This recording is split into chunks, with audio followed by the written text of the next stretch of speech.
What's up everybody, my name is UberBrent and welcome to Indie Connect, your one stop for indie let's plays and features.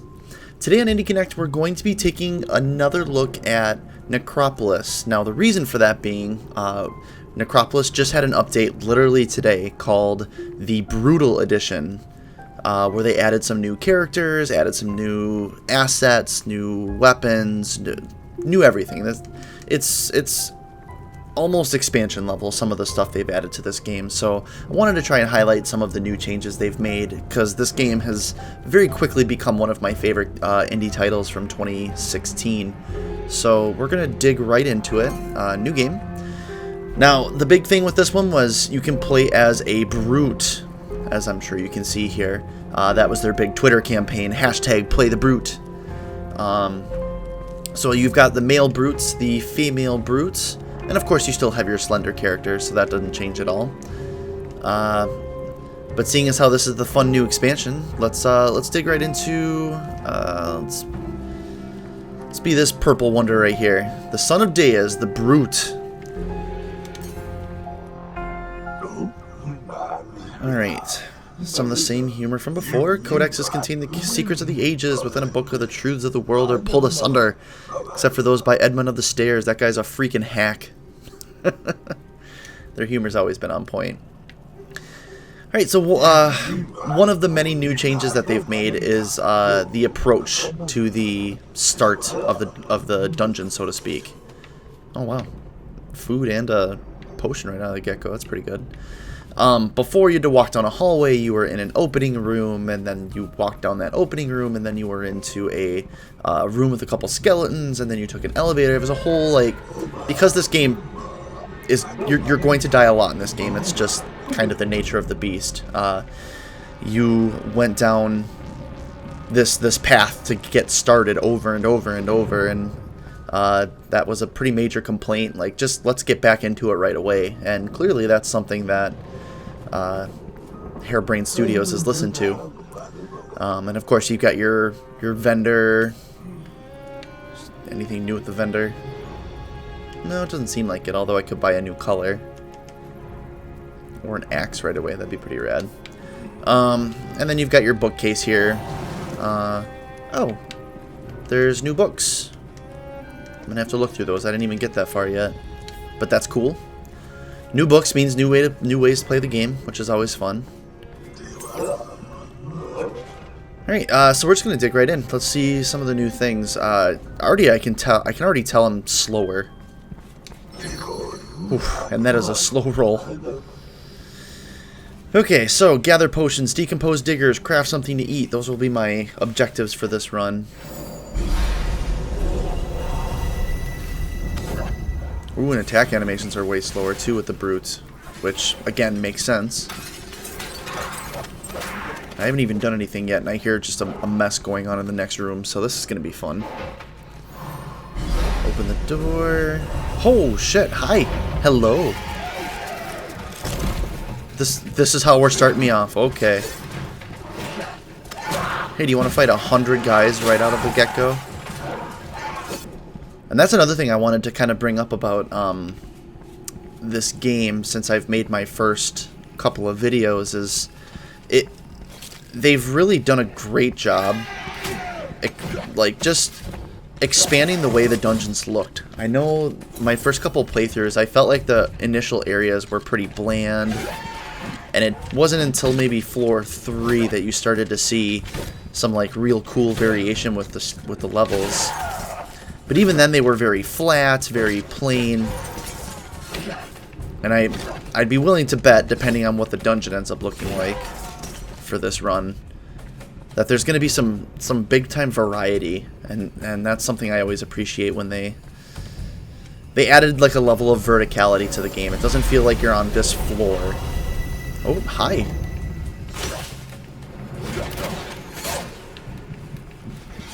Seems like I can take a little bit more of punishment too, which is nice.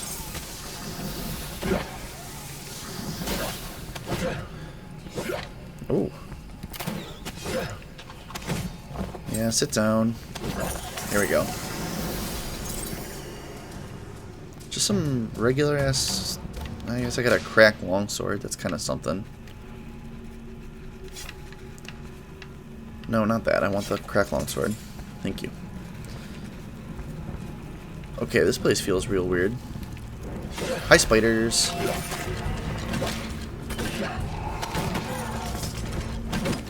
You can be skeletons just stabbing you in the side. You don't give a shit. You're opening a door. There's a nice big like attack radius too, which is really cool about this. It's a very different play style, but that's what I like about it. It's very different from my normal way I play these types of games. I usually choose faster, more agile characters, so it's interesting to play something where everything has weight behind it. It's almost a little more Monster Hunter-y in that regard. Okay, so here's one of those areas I was talking about where there's a much bigger variety in how the dungeon looks. So right out of the gate, first floor, you've got a big open expanse where you can see the entire dungeon.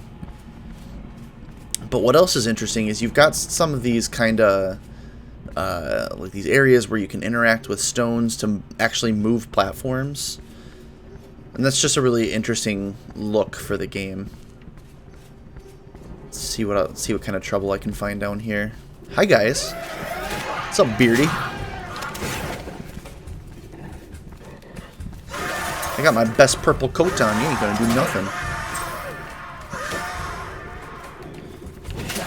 They've added a whole slew of new weapons to the game too, so I'm hoping I'm gonna get to see some of those. Supposedly there's a mall, and there's supposed to be here we go, like new magical weapons, new traps. So we'll see what I stumble across in my first playthrough here. So we'll keep going. Whoa! Okay. So I talked about new creatures, and here we've got what looks to be a sewer shark.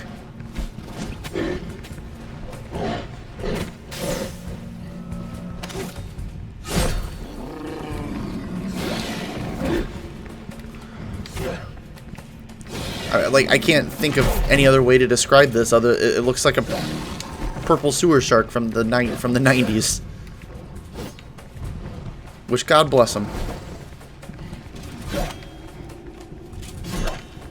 God damn it, you son of a bitch.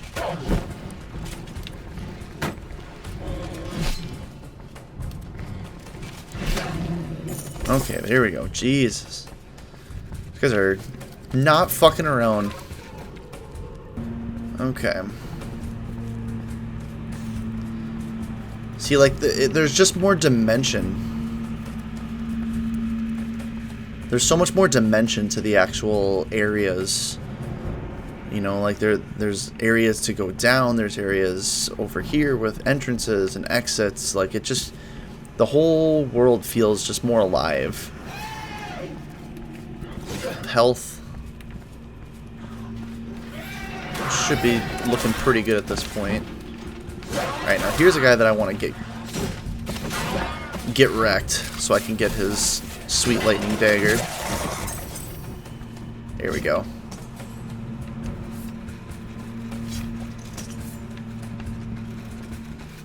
It's a little bit faster weapon, which I feel like doesn't mesh very well with the character, but I mean, he can still use it effectively.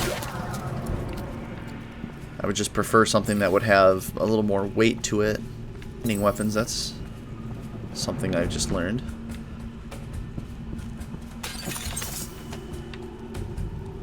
Oh, it's the brazen head.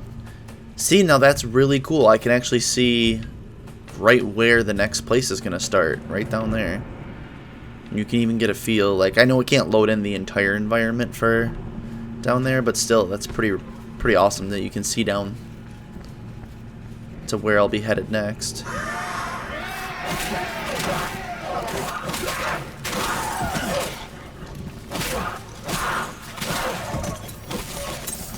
Yeah, just wrecked. Yeah, you feel more resilient. Also, your teeth are much whiter. Well, that's good.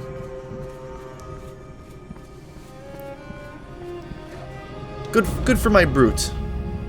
My brute was always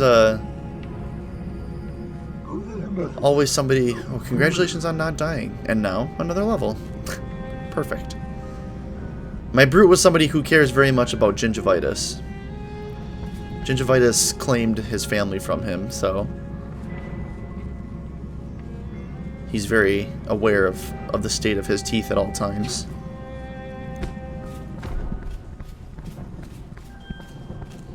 Alright, let's get a little deeper into this. Let's see if I can make it all the way down. I would like to get to the bottom. I guess for those of you who may be watching this as the first video for Necropolis, the objective of this game is to reach the bottom and escape the Necropolis.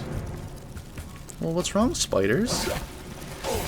Oh, there are traps down there. Oh, they got me. Son of a bitch. There we go. Yeah, your objective is to reach the bottom of this Necropolis. And of course seek treasure, blah blah blah, along the way. But getting down there is not as easy as you would think. And it doesn't save your progress. This is a roguelike, which... for a game that models itself after some of the conventions of Dark Souls, being a roguelike is a pretty brutal decision. So I've only myself ever made it down to maybe floors 3 or 4, so I'm not even sure how far that goes. Actually, if I can finish crafting rations to get that extra point, that would be great. 1. Yeah, I sure can. 2 and 3. Cool. I don't know who these diggers are, though. I actually didn't want you to do that at all, but a promise is a promise. Well, sorry, Brazenhead. You made that decision. That's your own damn fault. Oh! That's new. Those always used to just be decoration.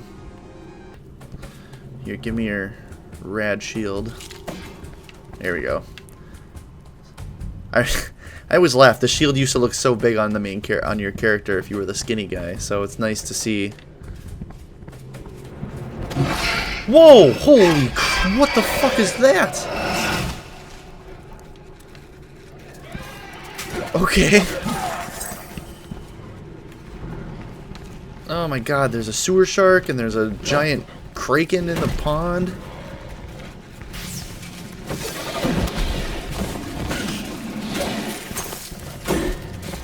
Ooh, I'm exhausted. That's not good. I need sustenance to heal.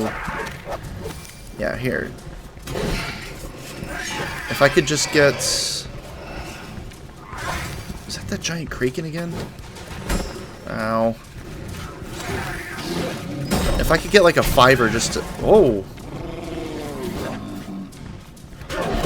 Oh, this is not boding well for me. I don't know if that kraken thing is a trap or an enemy they expect me. Son of a bitch.